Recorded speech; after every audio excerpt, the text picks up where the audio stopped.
नदी के किनारे रानीपुर नामक एक गांव था। वहां के सभी लोग स्वभाव के बहुत अच्छे थे। सभी लोग एक दूसरे के साथ बहुत घुल मिलकर रहते थे। लोग एक दूसरे की मदद करने में कोई हिचकिचाहट नहीं करते थे। लेकिन इस गांव में एक बहुत बड़ी समस्या थी, जो कि हर साल बरसात के मौसम में आती थी। ऐसी समस्या जिसका हल गांव वालों के पास नहीं था। इसीलिए हर साल गांव वाले लोग बरसात के मौसम में बहुत परेशानियां झेलते थे और उनका बहुत नुकसान भी होता था। इसी गांव में एक मोहन नाम का आदमी रहता था। वो अपने पत्नी और एक बेटी के साथ रहता था और उसका एक बेटा राहुल था, जो कि शहर में पढ़ाई करता था।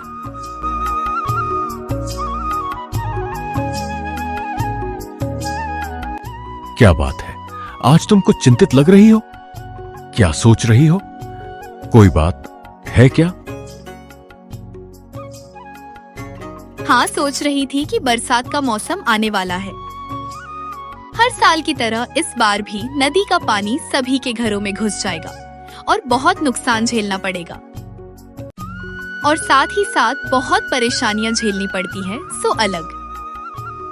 यही सब सोच रही थी कि ये बरसात सभी के लिए अच्छी होती है, लेकिन ये गांव वालों के लिए एक मुसीबत होती है।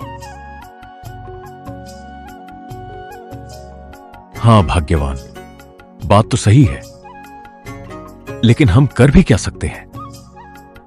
अभी तक इससे निपटने का कोई समाधान ही नहीं मिला है। सभी लोग इसी बात को लेकर परेशान हैं कि बरसात का मौसम आने वाला है। पता नहीं कब तक ऐसा चलेगा, कब तक इन सारी मुसीबतों का सामना करना पड़ेगा। हाँ, बात तो सही है, लेकिन हम कर भी क्या सकते हैं? और तो और राहुल भी आने वाला है और इस बार बरसात के मौसम में यही रहने वाला है।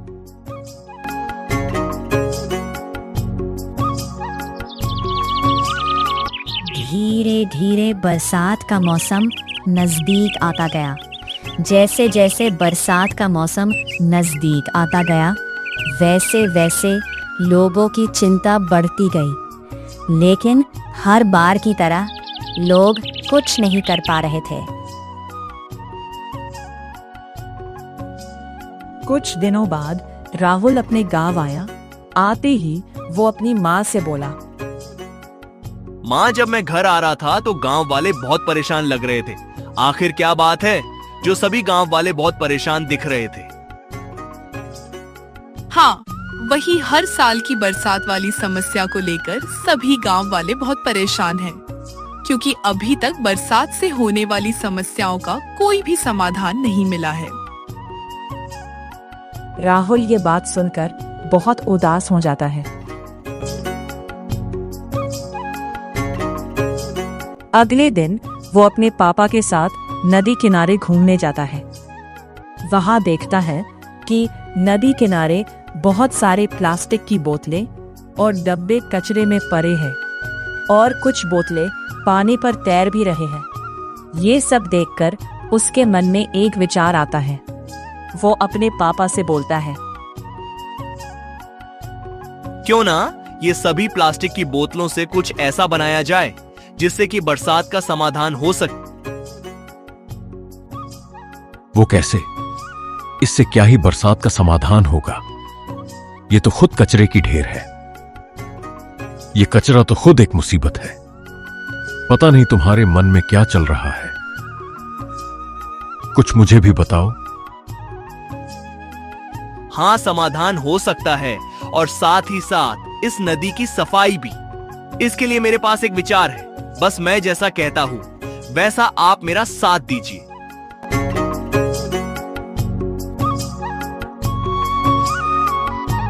कुछ ही दिनों में दिन रात मेहनत करके दोनों ने एक प्लास्टिक बोतल की तैरने वाली घर बना दी।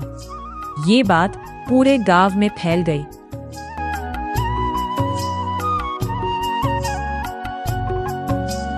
गांव वाले नदी किनारे देखने आए। गांव वाले घर को देखकर हैरान हो गए और बोले, ये घर तो बहुत सुंदर दिख रहा है, लेकिन ये घर बनाया क्यों? हमारे पास गांव में तो घर हैं ही। ये मामूली घर नहीं है, ये प्लास्टिक बोतल की तैरने वाली घर है। इसके द्वारा हम बरसात से होने वाली समस्याओं से बच सकते हैं। जब बरसात का पानी हमारे घरों तक आने को होगा, तो उससे पहले सभी लोग अपने अपने ऐसे घरों में जरूरत के सामान लेकर इसमें रहने लगेंगे, जिससे हमें कोई परेशानी नहीं होगी और न ही हमारा कोई नुकसान होगा।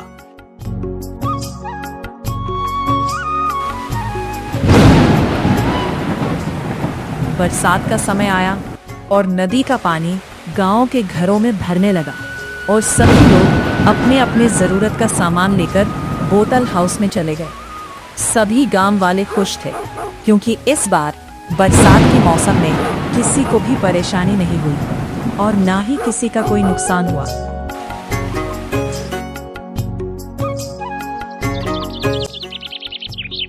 जब बरसात खत्म हुई तो फिर से सभी गांव वाले अपने अपने घर में रहने आ गए।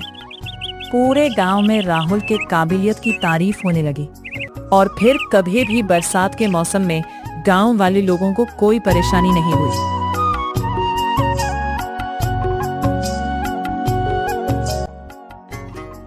तो दोस्तों, राहुल की एक अच्छी सूझबूझ ने पूरे गांव वाले लोगों की परेशानी खत्म कर दी।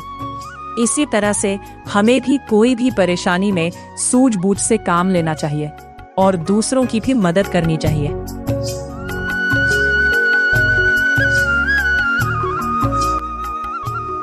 तो दोस्तों, इसी तरह की अच्छी अच्छी कहानियां देखने के लिए हमारे चैनल को लाइक करें, सब्सक्राइब करें और कमेंट में बताएं कि अगली कहानी आप किस तरह का देखना चाहते हैं। तो मिलते हैं अगली कहानी में।